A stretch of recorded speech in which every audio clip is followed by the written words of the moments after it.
Community-Driven Development or CDD Congress kung 9th Regional Bayani Ka Awards. We are on here po para sa breakout session. Sa pong karangalan ang makadalo po sa ganitong okasyon.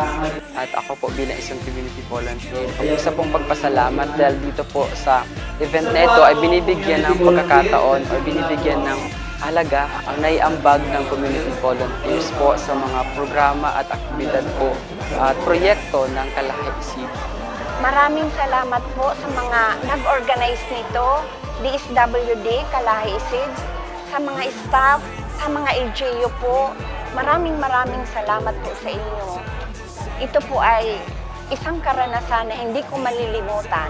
Dito sa activity natin, parang challenge sa lahat ng LGU kung paano natin susuportahan itong CDD institutionalization na alam natin na ito ang isa sa makakatulong para yung lahat ng programa, hindi lang ng Kalahi City, ay madala at maging maganda ang lahat ng proyekto sa lahat ng LGU.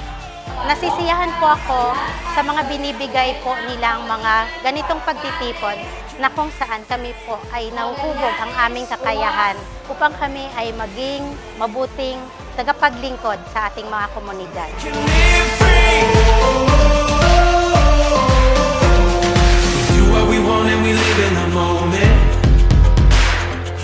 Bayani Ka Awards is a knowledge management initiative to recognize the success stories and best practices of communities and partner stakeholders.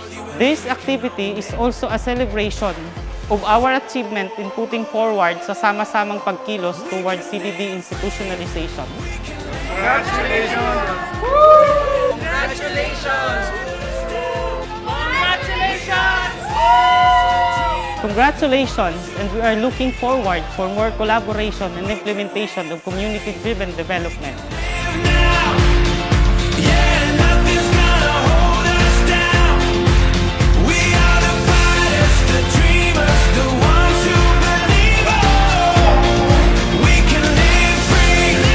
Each one of you here in this venue, may it be the community volunteers, local government units, or partner stakeholders, is considered our champions of community-driven development because you have put forward sama-samang pagkilos ng may malasakit to implement the program.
DSWD